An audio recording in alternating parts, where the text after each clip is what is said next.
Hey, what's going on, everybody? The Soren here. I'm Jamie, and here we are doing a tutorial on Airbus A319-114. That's the equipment I'm using on this flight. And we're not going from cold and dark. We're going to start right here on the runway, the active runway, and I'll go through pretty much, I mean, this is a tutorial, so I'm going to go through pretty much what I would do from this point forward. So assume that we've already gotten our clearance and everything to taxi to this runway. We still are going to need to request clearance. So let's go ahead and request this is an IFR flight from Baltimore-Washington International Airport in Baltimore, Maryland, to Logan International Airport in Boston, Massachusetts. And I picked that mainly because, first of all, it's only about a 50 minute flight, so it'll kind of work out good that way. But also, I'm a big fan of the New England Patriots, and of course they won yesterday against the Baltimore Ravens, and so I'm just kind of like, I've picked it just kind of like, we'll fly down to Boston from Logan. So I did turn the air traffic up slightly, just so we're dealing with a little bit of traffic, and also I have weather as real world weather. So right now, as you can see, it's raining a little bit here in Baltimore, and we're gonna be taking off on, what is this, runway 37? But let's go ahead and request our clearance from the Baltimore Tower. Baltimore clearance delivery, Delta 1225 Heavy, IFR to Boston, ready to copy. Delta 1225 Heavy is cleared to Boston. Airport is filed. Fly runway heading, climb and maintain 11,000. Departure frequency is 119.0, squawk 4513. Alright. I chose flight number 1225 in honor of Christmas. Merry Christmas, everybody. It's only a couple of days away here on the day that I'm actually recording this. Let's go ahead and read back and acknowledge the IFR clearance. Delta 1225 Heavy, cleared to Boston Airport as filed. Now, fly runway heading, climb and maintain 11,000. Our cruising altitude, 9.0, squawk 4513. they've told me to go to 11,000. It's right here. As you can see on my autopilot settings, I have 11,000 typed in. I have cruising altitude at flight level 250, which is 25,000 feet. So I'm actually going to program that into there first. If for whatever reason we reach 11,000 feet and they tell me, you know, we want to keep you at 11,000 feet or whatever, we can change that then.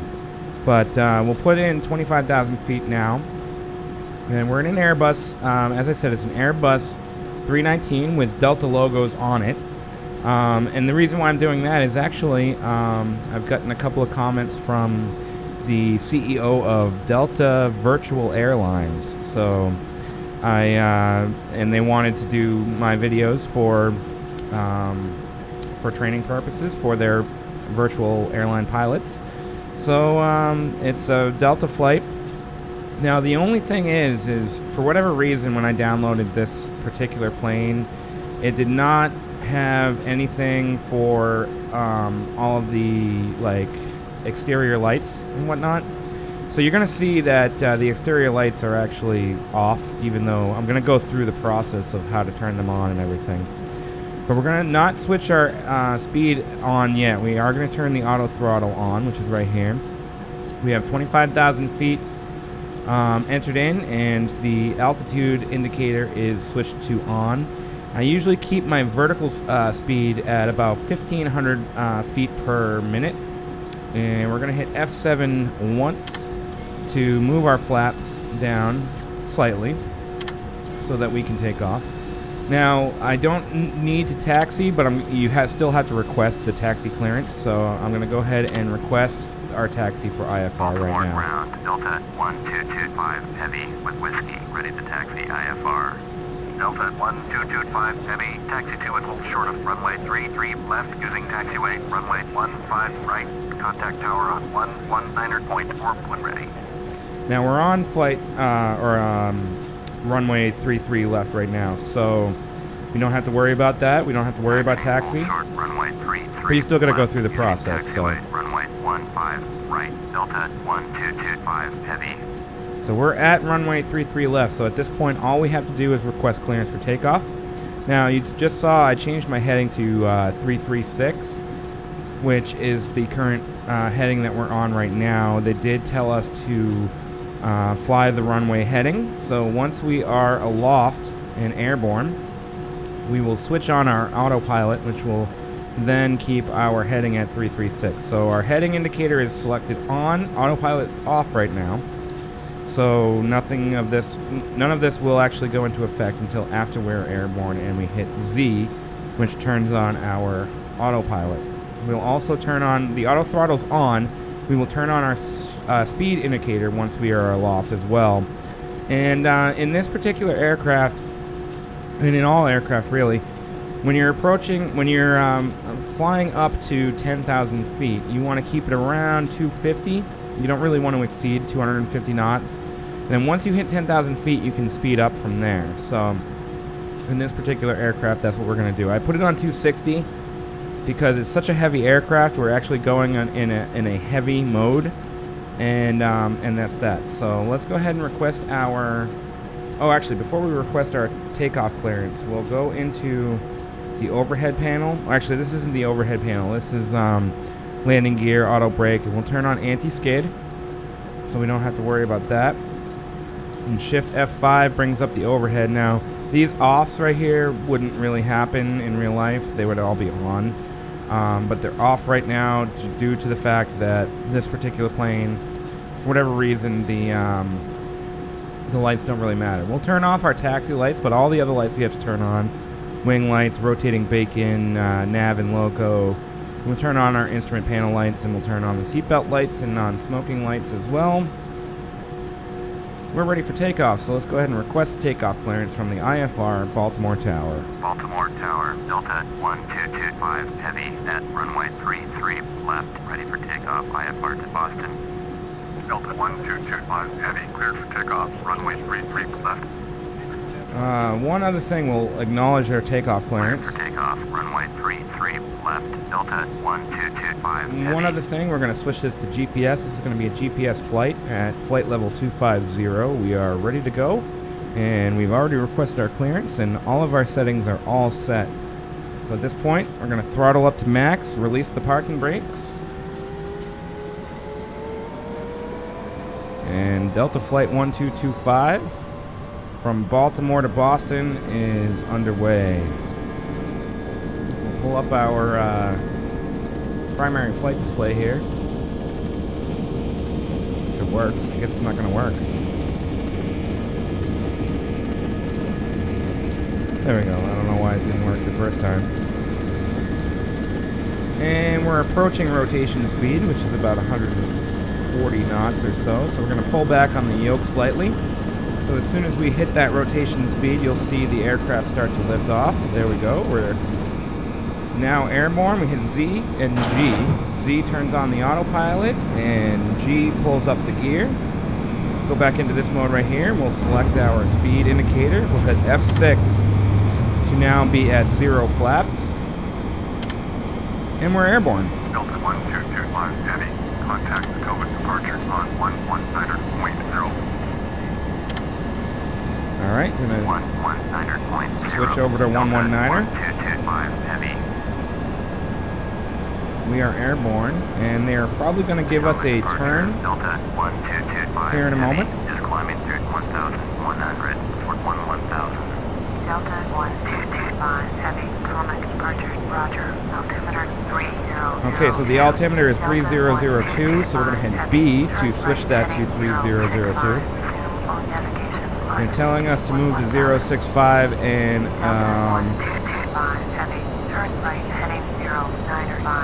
095 is our instruction from air traffic control, so we acknowledge that instruction.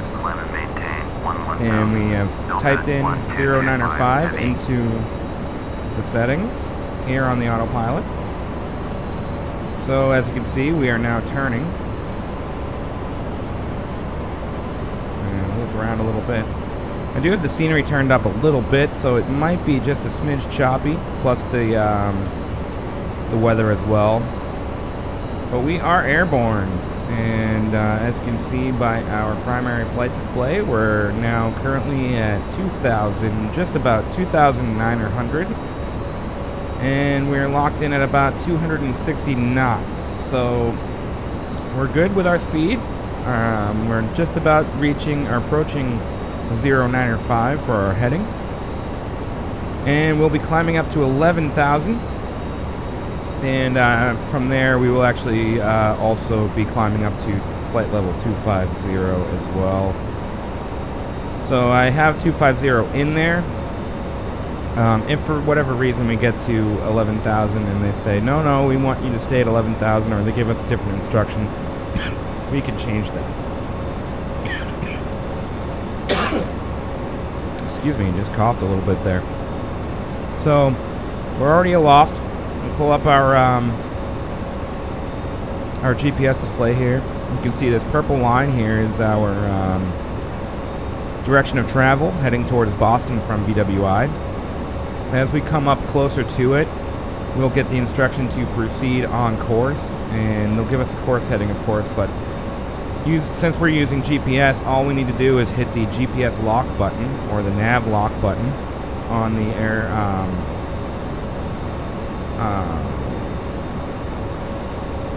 what was I saying? Oh, on the autopilot. We'll hit the lock button, which I'll show you right now. It's this LOC button right here. And because we switched it over to GPS from nav, it will calculate our heading and course based on this purple line here on the GPS. So again, like I said, a little rainy, taking off from Baltimore. You can see the clouds. Once we get over this cloud mass, it should be a little bit easier travel. Of course, we are currently at a barometric pressure of 30.02. Once we reach an altitude of 180, or actually it's 18,000 feet, we will switch over to the standard barometric pressure of 29.92. And there's our call out right there. So we're going to type in 065. We'll acknowledge their request. And since it's already set in there now, we can now hit the nav hold, which will lock us on course. Switch back to our cockpit view here. And I'm going to go ahead and change this view from the tower to an aircraft view. That's a little loud, isn't it?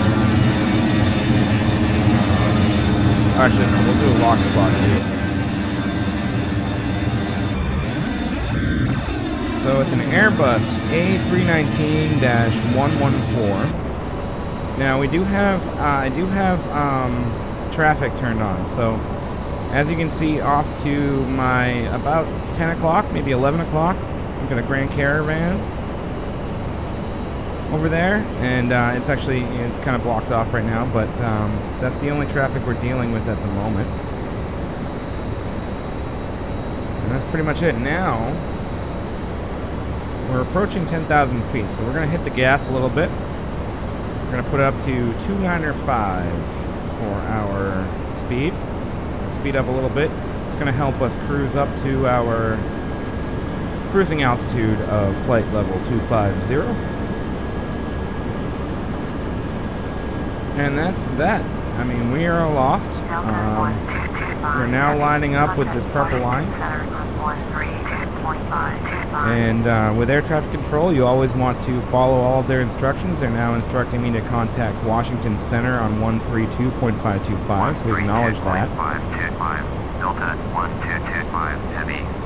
So you can see up here in the view of the flight, there's no rotating beacon. You can't see any blinking lights or anything, so that, for whatever reason, isn't working on this particular flight. And the only reason why I chose this equipment was because, as I said, that Delta virtual airline pilot, or CEO, has talk to me a little bit, so we're going to switch to 299.6. You just hit B.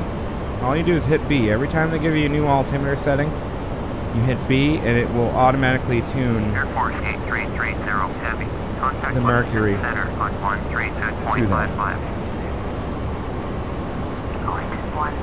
So, off to our left, you can see the Grand Caravan, Charlie 208 Bravo.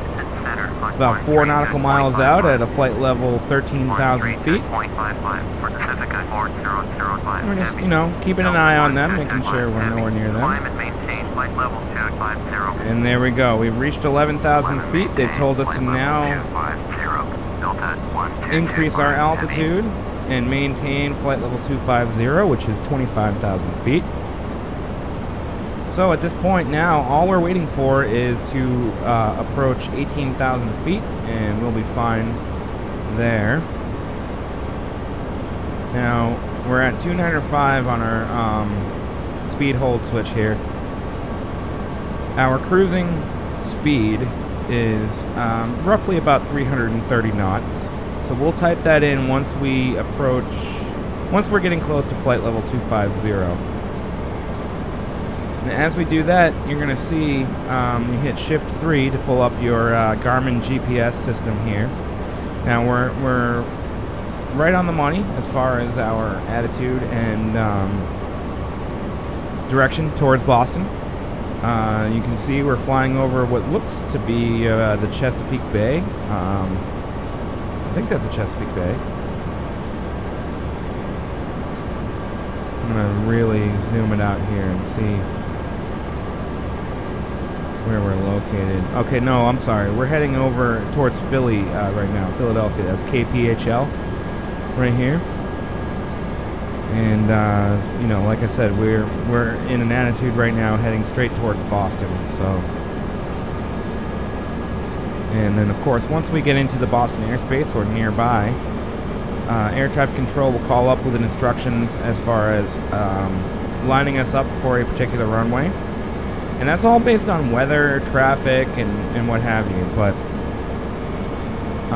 obviously, we're going to listen to their instructions, and we're going to, you know, change our attitude towards, you know, the directions that they give us.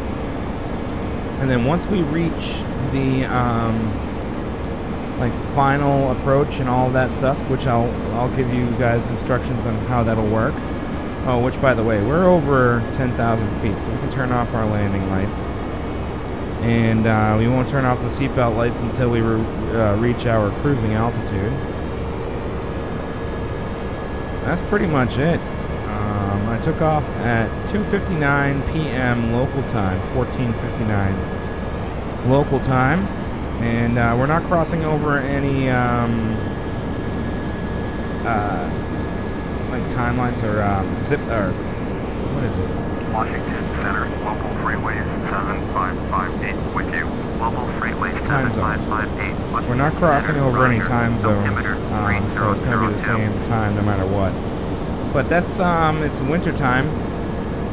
I kept it at, you know, normal settings as far as our weather goes. So. It's the winter time, and we're cruising or climbing. We're at 15,600 and climbing to a flight level 250, which is 25,000 feet. Once we reach that, that will be our cruising altitude, and we'll jump up to cruising speed at that point. So we're about 38 minutes away from the Boston airspace.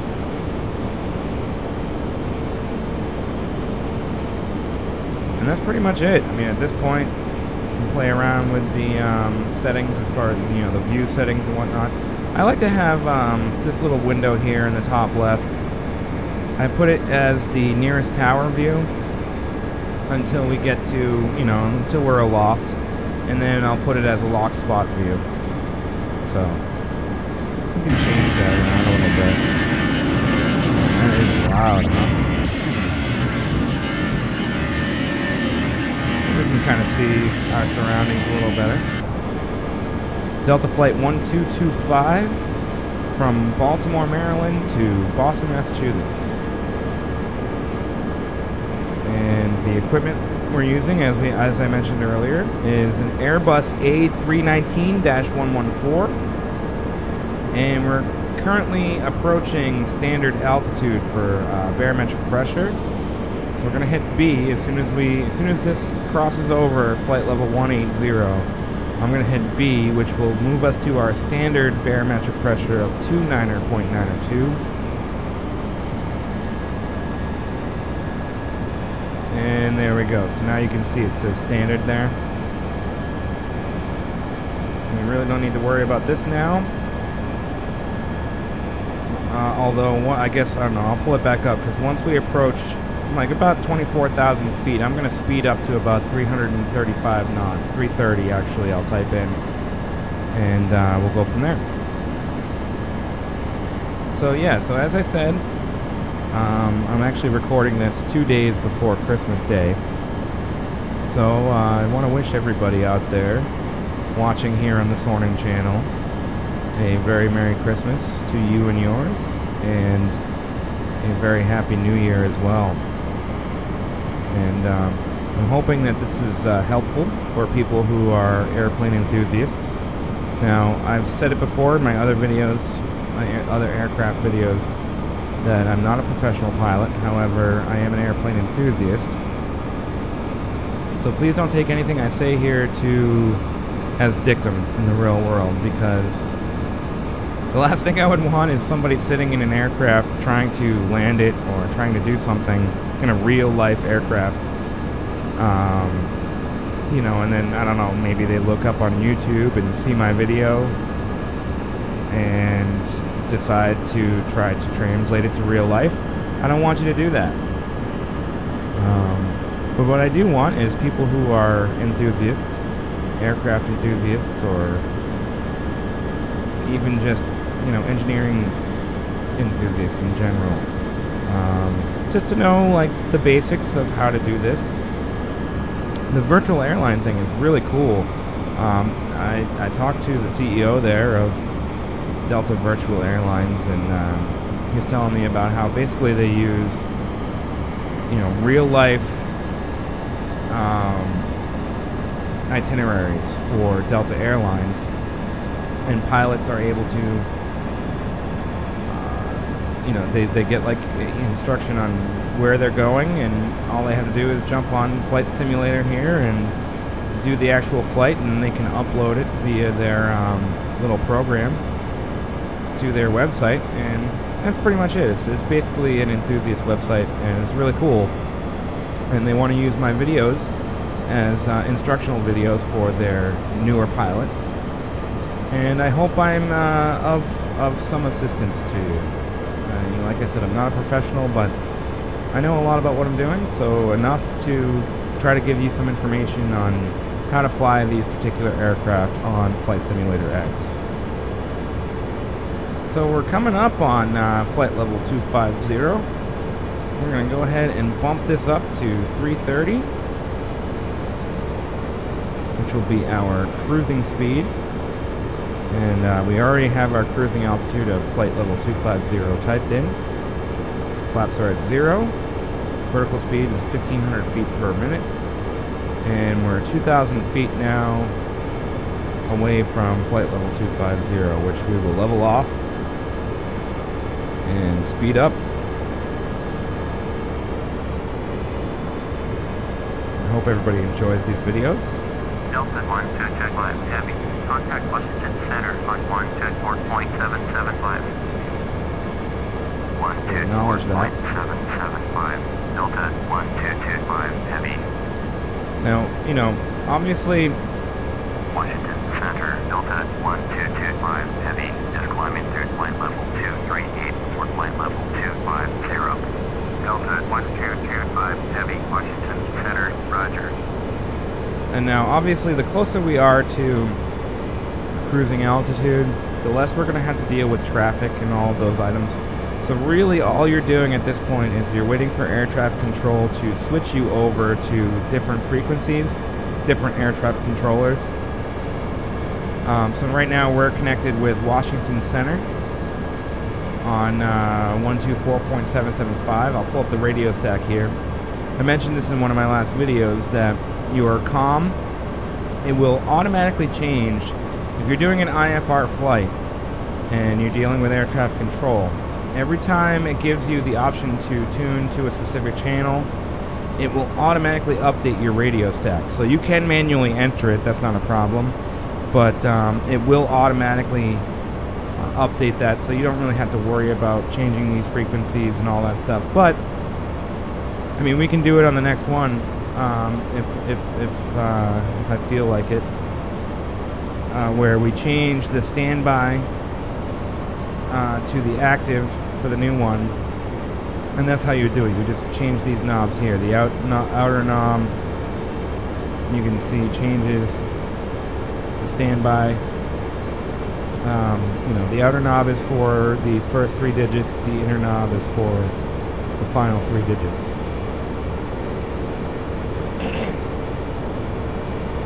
So now we are cruising at an altitude of 25,000 feet above sea level.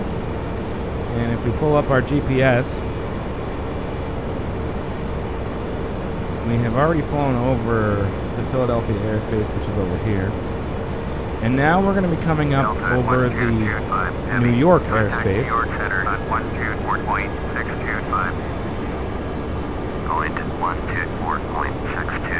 Delta 1225 heavy. So if I pull up my radio stack, you can see here, they're telling me to switch to 124.625. As soon as I click on it, right here, or I'm sorry, they're going, I don't know why it says 118 there. It's kind of weird. But I did switch it over to 118, and then you just contact me on the center. Delta 1225 heavy with you. Delta 1225 heavy, New York Center, roger. New York Center, orbit 6305 heavy is at 17,200, climbing flight level 220.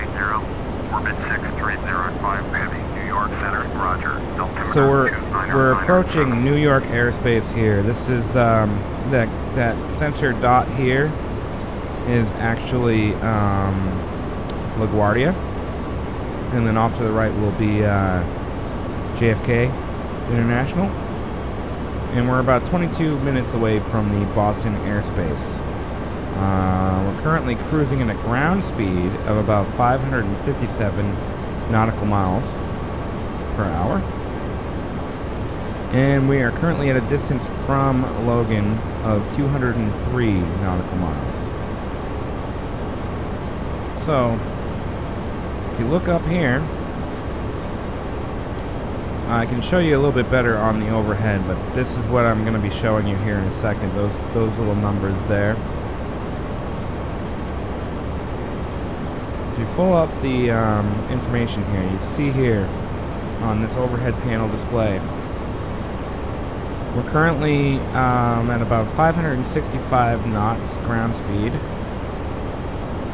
and 053 is technically the attitude, or the heading. That's what it is. I keep saying attitude, but it's the heading. That's the true heading and true ground speed right there. That's our current location on planet Earth. North 40 degrees, 27 minutes, 60 seconds. West 74 degrees, 28 minutes, 66 seconds. And as you can see, that updates as we're going. And then also, oh, there's our wind and heading. I'm sorry. Our wind is, no, that can't be right. 104 knots? No. At a heading of 228. Oh, that's not right. Either way.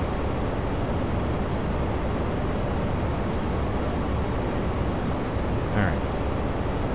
We're going to CRJ about 7 nautical miles out to our 11 o'clock.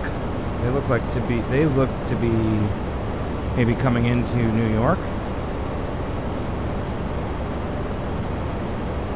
Are they increasing altitude or decreasing? They're moving fast, that's for sure. Delta 1225 heavy traffic at 9 o'clock, 4 miles at flight level 241, Bombardier, Seabird 700, report them in sight. Orbit 6305, heavy traffic at 9 o'clock, 4 miles at flight level 251, Airbus A319, report limit site. Alright, so I'm going to go ahead and report that I saw that traffic. That's the traffic I just saw. So there you go. I mean, that's a perfect example. And them calling in, the Orbit 6305, calling in to say that they have the traffic as well, means that they see me and I see them. And that's basically how that works, is, you know, I mean, a good pilot is always going to be looking to their, you know, right and left at all times. Let's make this change over here to a new traffic controller.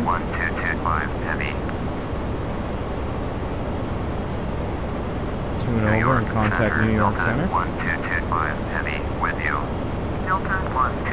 Basically, that's because we are now entering this airspace here, the new airspace. So there's going to be a lot of changeovers since we're over a very busy part of the country, being New York City, of course, one of the busiest hubs of all of in the entire world. But what I was getting to was, I mean, a good pilot obviously is aware of his surroundings at all times. And looking around, looking for traffic, looking for anything out of the ordinary. Of course, the higher up you are, the less traffic you're going to get. I mean, that's not entirely true. You're going to get traffic sometimes. Obviously, once you're over certain airspaces, you're going to get different types of traffic.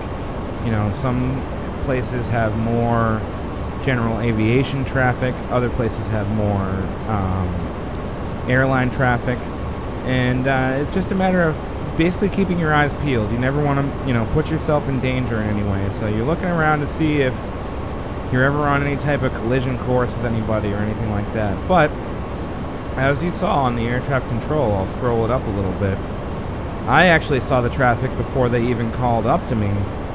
And you can see right here, they called up to me first and said, traffic is at your 9 o'clock, which if you think of it like a clock, 12 o'clock is straight in front of you, 6 o'clock is right behind you, 9 o'clock would be to my left. And as they called up, they were right about here in the side window. They'll give you how far away they are, what their flight level is, or what their altitude is, the equipment type, and to report them in sight. Now, obviously, if you don't see them, you say, I don't have them, or whatever. Acknowledge the handoff here. Oh, you can see up here in the window. There's one that's 8 nautical miles away, 8.5 nautical miles away, at like 11,000 feet. So they're not going to say anything unless they're near where we are, as far as our altitude goes.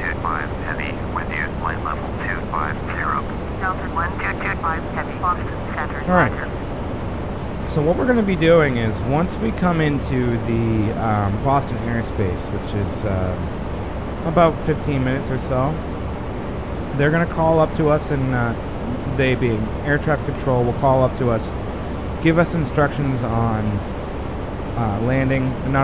on descent. They'll give us, you know, they'll tell us to descend to a certain altitude. They'll also give us heading information as well to line us up with an ILS approach into Boston. Now, if for whatever reason the air traffic controller gives us a visual approach or some, you know, like a GPS approach or whatever, normally the GPS approach doesn't come up. But if they give us a visual approach because of the weather or whatnot, we will actually request either that same runway with an ILS approach or request a different runway, because not every runway has ILS capabilities. Now, this particular tutorial is going to be going over how to land utilizing the Instrument Landing Systems, or ILS. Boston Center, Delta 1225 Heavy, with you. Delta 1225 Heavy, Boston Center, roger.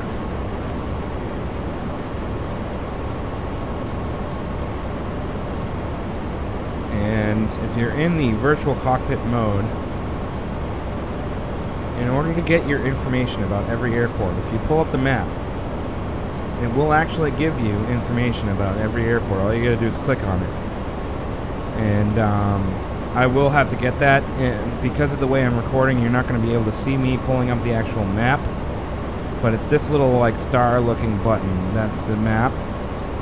And every virtual cockpit has all of these little buttons down here. Like this particular one has throttle quadrant, overhead, mission briefing, like radio messages and whatnot. You know, GPS, map, radio stack. What else? Other controls. Oh, that's the other controls. Okay. Engine panel. It's right there. And clock. So as you can see, it's actually turning to night. I actually started off, I think I mentioned it was like 2:59 or something like that when we took off. And of course it's winter, so that's pretty close to nighttime. And this particular one, you can actually see that it actually gave some lights for the interior of the aircraft. There's a tail wing light as well. But as I did mention in the first video, there's no rotating beacon, there's no nav lights or anything on this particular aircraft. It just didn't translate over. This is a downloaded aircraft actually. It's not one of the ones that come with the game. All the ones that come with the game, all the lights and everything work fine. So you don't really have to worry about that. But again, oh, and actually, I didn't even turn off. We can turn off our seatbelt lights now. And we did turn off our landing lights. So once we start descending into Boston, we'll turn our landing lights back on. We'll turn the seatbelt lights back on. But hey, sometimes people need to get up, go to the bathroom, use the lavatory, join the Mile High Club. You know what I'm talking about. So we're 11 minutes out here. Currently over Harvard. I always say Harvard. Hartford. And we're 11 minutes out, so we will get a call pretty soon to start our descent into Boston. Now, just to give you guys kind of a, like, I normally fly in the cockpit view because obviously that's what you're going to be looking at if you're flying a real aircraft anyway. So, you know, normally I'm right here in the cockpit view. I do like to pull up a little window in the top left here, and I'll either make that a tower view or, you know, you can change the views around a little bit, you know, especially while you're cruising. If you're doing a long flight, you can change your views around or whatever. Once you're at that cruising speed and, you know, you're locked on your heading towards your destination, you know, and at this point, this is when you only need one pilot. Your co-pilot can get up and go use the bathroom or whatever he has to do. You know, you don't really need to be doing much. Right now, the autopilot's in control. You know, everything is nominal, and it's basically just waiting to get to our destination, which we're 10 minutes out right now from Boston's Logan International Airport. As I mentioned before, this is an IFR flight. Cruising altitude is flight level 250, which is 25,000 feet. Delta 1225 heavy. Contact and we're flying to Boston, which is Logan International Airport. Travel 4270 heavy. Contact Boston. By the way, 134.3. that little squeak. Going to 134.3. Oh, it did it again. Travel 4270 heavy. Going to The cool part about the air traffic control on Flight Simulator is that it's just like real life, where if you were to transmit, try not to talk over the air traffic control there so you can hear me. if just like in real life, if you're utilizing air traffic control or really any type of radio frequency information, if you transmit over the air, you obviously have to wait your turn. You have to wait until there's open air or nobody speaking at any point. November 0504 Papa is climbing to 900,000, frequent 6,000. Each November 0504 Papa Boston. And basically, like if somebody else is transmitting at the same time as you, if you click on, you know, like if I were to click on acknowledge instruction right now, and somebody else was transmitting, that little beep noise would happen. So you have to wait until it's clear, and then say what you're doing. So